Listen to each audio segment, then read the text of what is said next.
Christian country, যেখানে sex is open এবং সেখানে চার্চকে কেন্দ্র করে পোপ অথবা ফাদার, নান অথবা সিস্টার, তাদের মধ্যে যে সেক্সুয়াল রিলেশন হয় সেটা খুব আনকমন। অভিনেত্রী তথা তৃণমূল কাউন্সিলর যৌনতা নিয়ে মন্তব্য করে বিতর্কে জড়ালেন। পুরসভার বাজেট অধিবেশনে বক্তব্য রাখতে গিয়ে বিতর্কিত মন্তব্য করে বসলেন তৃণমূলের অভিনেত্রী কাউন্সিলর অনন্যা বন্দ্যোপাধ্যায়। রাজ্যের পেশ করা বাজেটের সমর্থনে বক্তব্য রাখছিলেন তিনি। নিজের বক্তব্যের সপক্ষে যুক্তি রাখতে গিয়ে তিনি একটা গল্প বললেন। তার বক্তব্য, এই বছর কলকাতা পুরসভা নির্বাচনে বাজেট পেশ করেছে, তবে বাজেট কল্পতরু হয়নি। তারপরও মানুষ কলকাতা পুরসভাকে ভালোবাসবে, ঠিক যেমন পাশ্চাত্য দেশের ক্ষেত্রে হয়। সেখানে চার্চ মানুষের ভালোবাসার জায়গা। অনন্যা বলেন, পাশ্চাত্য দেশ, বিশেষ করে খ্রিস্টান দেশে যৌনতা খুব খোলামেলা। সেখানে চার্চকে কেন্দ্র করে পোপ বা ফাদার, নান অথবা সিস্টারের মধ্যে যৌন সম্পর্ক খুব একটা অস্বাভাবিক নয়। অনন্যার এই বক্তব্যের পর তা সোশ্যাল মিডিয়ায় ছড়িয়ে পড়ে। তাতেই বিতর্কের ঝড় উঠেছে। বিজেপির তরফ থেকে বিষয়টা নিয়ে টুইট করে নিন্দা করা হয়েছে। বিজেপির রাজ্য সভাপতি সুকান্ত মজুমদার নিজের সোশ্যাল মিডিয়ায় বিষয়টিকে নিয়ে নিন্দা করেছেন। তিনি লিখেছেন, এআইটিসির নির্বাচিত জনপ্রতিনিধিরা সংসদের অভ্যন্তরে অশালীন ভাষা ব্যবহার করছেন। তারা দুবারও ভাবছেন না। এই ধরনের অবমাননাকর ভাষা খ্রিস্টান আবেগকে আঘাত করবে। অন্যদিকে লকেট চট্টোপাধ্যায় নিজের সোশ্যাল মিডিয়ায় সুকান্ত মজুমদারের পোস্টটিকে শেয়ার করেছেন। তিনি লেখেন, এআইটিসির নির্বাচিত প্রতিনিধিরা নির্লজ্জভাবে হাউসে অশ্লীলতা ছড়াচ্ছেন। তাদের নোংরা ভাষায় কেবল শালীনতার অভাব নয়, বরং খ্রিস্টান আবেগকে গভীরভাবে আঘাত করে। তৃণমূলের এই আচরণ লজ্জাজনক। তবে আজ তাক বাংলার প্রতিনিধিকে নিজের প্রতিক্রিয়া জানিয়েছেন অনন্যা। সূর্যাগ্নির সঙ্গে টেলিফোনিক সাক্ষাৎকারে কি জানিয়েছেন শোনাবো আপনাদের। ম্যাডাম, যেটা আপনাকে আমি জিজ্ঞেস করছিলাম যে আপনার যেই ভিডিওটা যেখানে আপনি একটা গল্প বলছেন, সেটা বিজেপির পক্ষ থেকে টুইট করা হচ্ছে যে ক্রিশ্চিয়ান কমিউনিটিকে খুব বাজে লাইটে এটা দেখানো হচ্ছে, কিভাবে দেখছেন আপনি, কি বলবেন? ওনারা বলছেন, এটা তো অ্যাকচুয়ালি আমার কোনো এরকম ইন্টেনশন ছিল না বলেই আমি নিজে ডিসক্লেমার দিয়েছিলাম। আমি যখন বলেছিলাম, বক্তব্য রেখেছিলাম, তখন বলেছিলাম এটা একটা গল্প, মানে নিছক গল্প, রূপক ধর্মী গল্প। Story cannot be a fact, story is just a story, এবং এটা অ্যালিগরি, এটাও বলেছিলাম। এবং সেই গল্পের সঙ্গে আমার রাজ্য, আমার দেশ কোনো তুলনা করিনি। একটা পাশ্চাত্য, একটা ওয়েস্টার্ন কান্ট্রি, সেখানে কিছু ঘটনা ঘটে, সেই নিয়ে আমি বক্তব্য রেখেছিলাম। সুতরাং যারা বা যে বা যারা এটাকে নিয়ে বিতর্ক বা অন্যরকম কিছু প্রকাশ করতে চাইছেন, সেটা তাদের সমস্যা, আমার তো নয়। আমি তো ডিসক্লেমার দিয়ে বলেছি। তারপরেও যদি মনে হয় যে আমার এই বলাতে কারোর আঘাত লেগেছে কোনো সম্প্রদায়, তাহলে আমি দুঃখিত, কারণ আমার এটা ইন্টেনশন নয়। আমি কাউকে এরকম করে কিছু হার্ট করতে চাইনি। আমি কলকাতা কর্পোরেশনের বাজেটের প্রসঙ্গে এনেছিলাম যে এরকম কলকাতায় এবছর পৌরসভার যে বাজেট, আমি এই প্রসঙ্গ তুলনা করতে গিয়ে বলেছিলাম যে দেখুন, এই বছর নির্বাচনের বাজেট, অথচ পৌরসভা নির্বাচনের বিশাল কিছু প্রতিশ্রুতি দিয়ে দেওয়া হয়নি। যেমন ট্যাক্স ফ্রি করে দেওয়া হবে, অথবা ট্যাক্সের যে পেনাল্টি সেইগুলোকে মুকুব করে দেওয়া হবে। এইরকম কল্পতরু, অর্থাৎ নির্বাচনী বছরে যেমন প্রতিশ্রুতি দেওয়া হয়, কলকাতা কর্পোরেশন সেটা দেয়নি।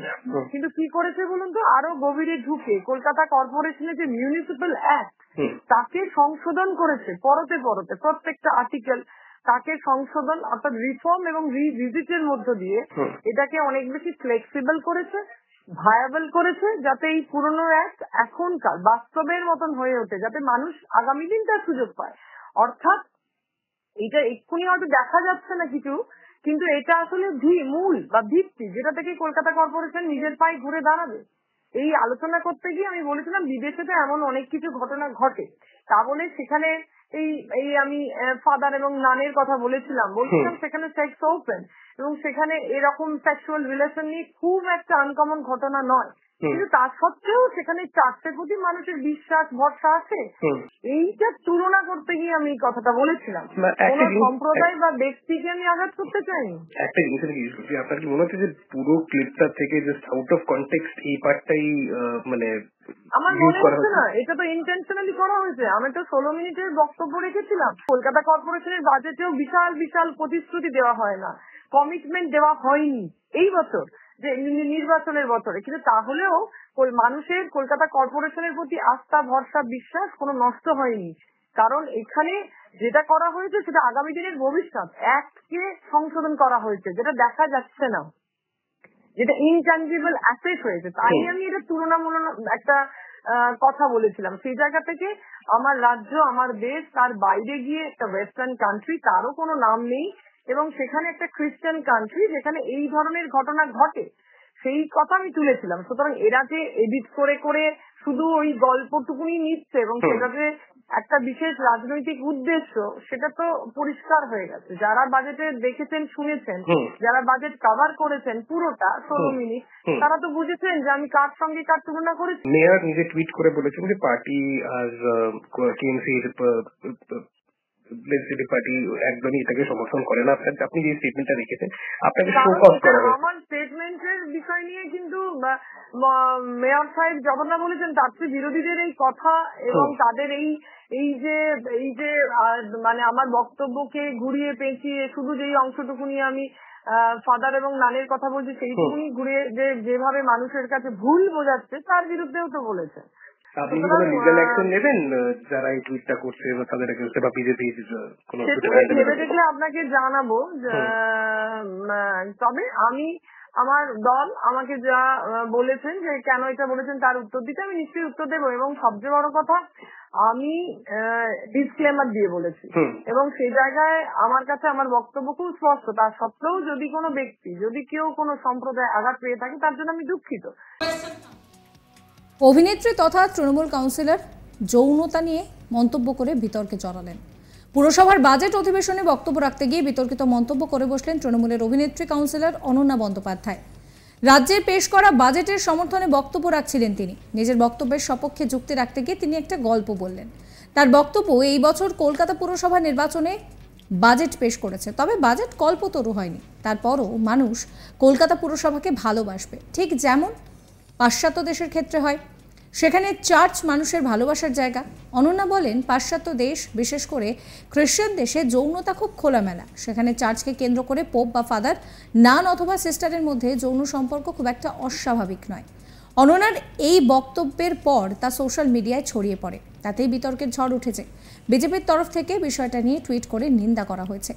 বিজেপির রাজ্য সভাপতি সুকান্ত মজুমদার নিজের সোশ্যাল মিডিয়ায় বিষয়টিকে নিয়ে নিন্দা করেছেন। তিনি লিখেছেন, এআইটিসির নির্বাচিত জনপ্রতিনিধিরা সংসদের অভ্যন্তরে অশালীন ভাষা ব্যবহার করছেন। তারা দুবারও ভাবছেন না। এই ধরনের অবমাননাকর ভাষা খ্রিস্টান আবেগকে আঘাত করবে। অন্যদিকে লকেট চট্টোপাধ্যায় নিজের সোশ্যাল মিডিয়ায় সুকান্ত মজুমদারের পোস্টটিকে শেয়ার করেছেন। তিনি লেখেন, এআইটিসির নির্বাচিত প্রতিনিধিরা নির্লজ্জভাবে হাউসে অশ্লীলতা ছড়াচ্ছেন।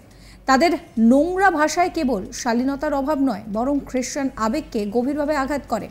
তৃণমূলের এই আচরণ লজ্জাজনক। পার্টিকুলারলি খ্রিস্টান কান্ট্রি, যেখানে সেক্স ইজ ওপেন এবং সেখানে চার্চকে কেন্দ্র করে পোপ অথবা ফাদার, নান অথবা সিস্টার, তাদের মধ্যে যে সেক্সুয়াল রিলেশন হয়, সেটা খুব আনকমন। সমস্ত খবরের আপডেটের জন্য সাবস্ক্রাইব করতে ভুলবেন না আজ তাক বাংলার ইউটিউব চ্যানেলকে। ফলো করবেন আজ তাক বাংলার হোয়াটসঅ্যাপ চ্যানেলও।